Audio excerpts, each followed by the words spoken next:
Imagine you are taking one blood pressure medicine, then your doctor adds a second, a few months later, the third one.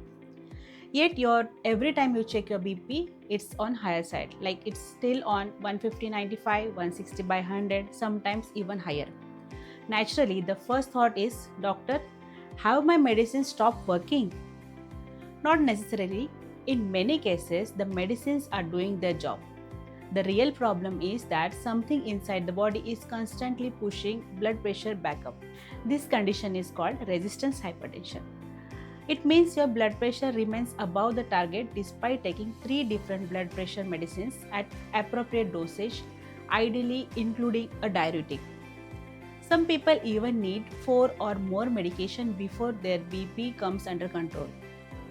But here's the important thing. Resistant hypertension is not the disease.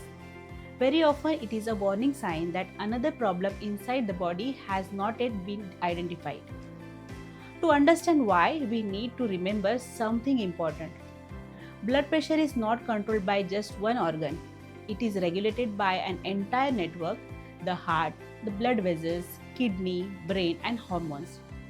If even one part of this system is under constant stress, blood pressure becomes much harder to control.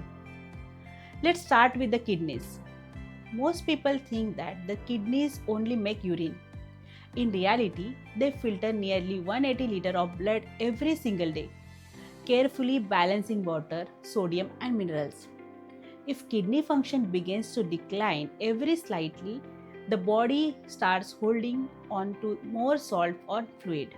That extra fluid increases the pressure inside your blood vessels, making hypertension much more difficult to control. Now think about the body weight. Excess body fat is not simply stored energy. It behaves like an active organ, releasing inflammatory chemicals and increasing insulin resistance. At the same time, a larger body needs more blood supply. That means the heart has to pump harder every minute of the day. Studies shows that losing just 5 to 10% of body weight can significantly improve blood pressure in many patients.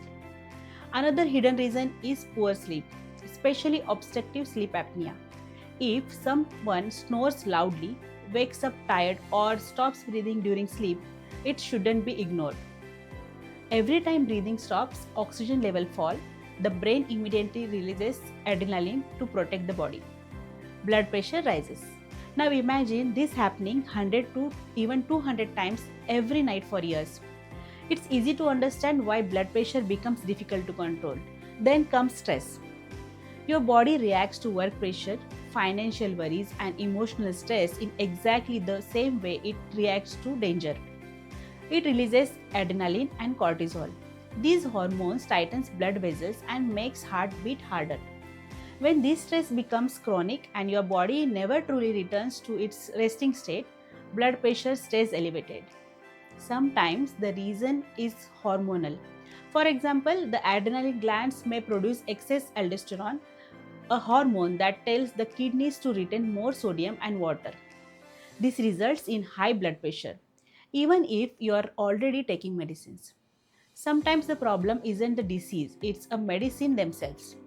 Certain painkillers, steroids, nasal decongestants, and even some hormonal medication can interfere with your blood pressure control. And sometimes the simplest reason is also the most common, that is missing dose. Taking medicines at different times every day or stopping them because you started feeling better. Blood pressure medicines work best when they are taken in consistently.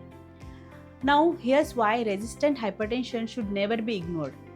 High blood pressure is often called the silent killer because most people feel completely normal. But while you feel fine, the constant pressure slowly damages the inner lining of your arteries. Over that period, those arteries become stiff and narrow and increases the risk of heart attack, stroke, heart failure, kidney disease, and even vision loss. That's why controlling blood pressure is not just about the reducing the number on the monitor. It's about protecting every blood vessels in your body. That's why our approach focuses not only on the blood pressure readings but also improving metabolism, sleep quality, stress management, body weight, and overall cardiovascular health. So if you are taking multiple medicines of blood pressure, and then also your readings are still consistently high, don't lose your hope. Instead, see it as your body's way for asking for deeper evaluation. Because when the root cause is identified, the chances of preventing long-term complication becomes much better. Remember, the goal is not just to lower your blood pressure. The goal is to understand why it refuses to come down in the first place. Thank you.